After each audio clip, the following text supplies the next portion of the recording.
In the middle of the Arizona desert, a tow truck operator made a decision that defied every business rule in the book. While others charged top dollar for recoveries, he started doing them for free. Critics called it financial suicide. Today, that same man runs a multi-million-dollar empire with 3 locations, 428,000 YouTube subscribers, and a reputation that spans the entire country. His name is Rick Murphy, but the world knows him as Wrecker Rick. This is the story of how one man turned generosity into gold, and why his rise to fame is unlike anything you've ever heard. Back in 2014, Rick and Nikki Murphy took a leap of faith that most people wouldn't dare take. They opened Murphy's Diesel in Kingman, Arizona with nothing but Rick's expertise and a vision. The focus was razor-sharp, 7.3L Power Stroke diesel engines. These Ford Super Duty engines from 1994 to 2003 were Rick's specialty, and he knew them inside and out. While other shops offered basic repairs, Rick went deeper. He'd tear down failed engines, expose every problem, and explain exactly what went wrong in plain English. No technical jargon, no runaround, just straight facts. That's where the nickname came from. Wrecker Rick wasn't about tow trucks at first. It was about wrecked engines. He'd dissect them like a surgeon, showing customers the brutal truth about their failures. His no-nonsense approach started attracting attention. Word spread through diesel forums and truck communities. Soon, people from across Arizona were making the drive to Kingman just to get Rick's opinion. But this was still small time. Just a husband and wife grinding it out in a competitive market, trying to make a name for themselves. What came next would change everything. Somewhere along the way, Rick discovered that off-road recoveries and heavy towing made incredible content. Stuck vehicles, dramatic rescues, high-stakes pulls. Viewers couldn't get enough. But here's where Rick did something that made absolutely no business sense. He started doing these recoveries completely free, 0 charges, not a single dollar. Business consultants would have called this insane. Towing companies charge hundreds, sometimes thousands for complex recoveries. Rick was giving it away and filming the whole thing. The pay-it-forward philosophy became the backbone of his brand. Every rescue video showed real people in real trouble, and Rick showing up like a guardian angel with his wreckers.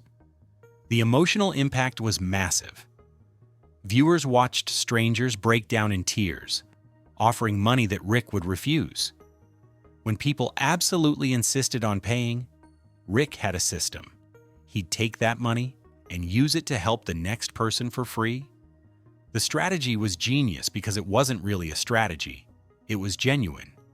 And YouTube audiences can smell authenticity from a mile away. The free rescues weren't just content, they were proof that Rick cared more about people than profit. That message resonated harder than any advertisement ever could. 2015 rolled around, and Rick made a move that seemed completely random. He started a YouTube channel. The twist? It wasn't even about trucks at first.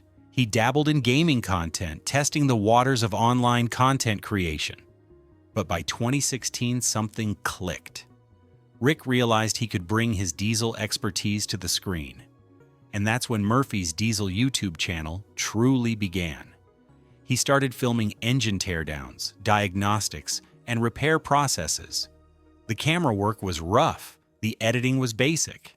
None of that mattered. What people connected with was the authenticity. Rick didn't hide mistakes. He didn't oversell his skills. When an engine was toast, he said it. When a fix was simple, he showed exactly how to do it. This transparency was rare in an industry known for overcharging and under-explaining. The channel started gaining traction fast. Subscribers rolled in. Comments exploded. And then something wild happened. People from across the entire country started shipping their trucks to this small shop in Arizona. They'd seen Rick's videos. They trusted him. They wanted the Wrecker Rick treatment. The local mechanic was becoming a national name. March 2025 brought a winter storm that shut down Interstate 40 in northern Arizona. 2 feet of snow buried the highway. Temperatures plummeted. Cars were stranded everywhere, and drivers faced a legitimately dangerous situation. While most tow companies calculated their premium storm rates, Rick grabbed his crew and hit the road. What happened next put Wrecker Rick on the map in a way that millions of YouTube views never could. He spent 40 straight hours pulling people out of snow and ice. Not 10 cars, not 15. He rescued over 30 vehicles in that time frame. Fox 10 Phoenix caught wind of the story and ran a feature. The headline called him out by name. Wrecker Rick wasn't just a YouTube personality anymore. He was a legitimate local hero. The news piece showed exhausted drivers hugging Rick, some of them crying from relief. He'd found people who'd been stuck for hours in freezing conditions, families with kids, elderly folks who had no idea what to do. Between Ash Fork and Williams, the line of stranded cars seemed endless. Law enforcement agencies took notice too. Murphy's Diesel landed official contracts to clear major highways. The free rescue guy was now getting paid by the government to do what he loved. By 2025, Murphy's Diesel wasn't a small shop anymore. It had become a full-scale operation with 3 locations spanning northern Arizona: Ash Fork, Flagstaff, and Holbrook. The YouTube channel hit 428,000 subscribers with over 67 million total views. Rick's estimated net worth climbed into the $2 to $5 million range, and every dollar was earned through a business model that most people still don't fully understand. The revenue streams were diverse and smart. The core business remained diesel repair and custom tuning, especially for those 7.3L Power Stroke engines. These weren't oil changes. These were high-skill, high-cost services that commanded premium prices. But Rick had built something even more valuable: digital products. Custom tuning files that customers could download and install themselves became a massive recurring revenue source. Then there was merchandise, branded apparel, recovery gear, and the signature Wrecker Rick Yankum ropes that serious off-roaders trusted for their own recoveries. YouTube ad revenue added another layer, though Rick always said that wasn't the point. The channel was a marketing engine that brought customers from across America. And behind all of it was Nikki, handling customer service, scheduling, finances, and operations. Rick was the face, but Nikki was the foundation. In 2025, Rick announced a build project so ambitious that even his most loyal fans wondered if he'd lost his mind. He was going to create the world's largest off-road wrecker, and he was going to call it Hellboy. The foundation was a 1969 Peterbilt 352, one of those classic needle-nose cab-over-engine trucks. But calling it a restoration would be a massive understatement. Rick and his team were tearing the entire thing apart and rebuilding it from scratch. The frame got shortened. Military-spec axles replaced the originals. A heavily customized Holmes 750-600 wrecker unit was mounted on back. The goals were specific and extreme. Rick wanted the cab sitting as low as possible on the engine. The center of gravity had to drop for off-road stability. 7 Warrior winches were being installed. Custom mast, relocated air tanks, new motor mounts to push the front axle forward for better approach angles. Inside, the original dash was completely gutted for a roll cage and custom setup. Rick documented every step on YouTube, and the fabrication skills on display were legitimately impressive. This wasn't just about having the biggest wrecker. It was about proving Murphy's Diesel could handle any recovery, no matter how impossible it seemed. Here's what most people miss about Wrecker Rick's success. The YouTube channel isn't just a side hustle that makes some ad money. It's the most powerful marketing tool Murphy's Diesel could ever have.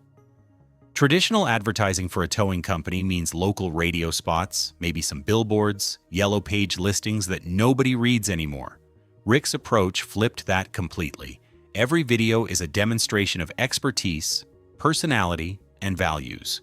When someone watches Rick spend 40 hours rescuing strangers for free, they're not just entertained, They're learning who he is, and when their truck breaks down or they need a recovery, guess who they think of first? The business model works because every piece supports the others. The shop services fund the equipment. The equipment enables the dramatic rescues. The rescues create content. The content drives merchandise sales and attracts new customers. Those customers pay for premium services, and the cycle continues. Nicky's role can't be overstated either. While Rick's out pulling dozers from mud and building Hellboy, someone has to run the actual business: customer calls, parts orders, scheduling jobs across 3 locations, managing finances. Rick brings the expertise and personality. Nicky brings the structure and operations. Together, they built something that's bigger than just a towing company. From a small shop in Kingman to a 3-location empire worth millions. Wrecker Rick's journey proves that the old rules don't always apply. He gave away services that others charged thousands for. He prioritized people over profit. He showed every mistake and every success on camera for the world to see. And somehow, all of that bad business turned into one of the most successful operations in the industry. Today, Rick's still out there doing free rescues, still building Hellboy, still growing the brand. His story isn't just about trucks and towing. It's about what happens when you genuinely care about helping people, and you're willing to prove it every single day. Sometimes the fastest way to build wealth is to stop chasing money and start building relationships. Wrecker Rick is living proof.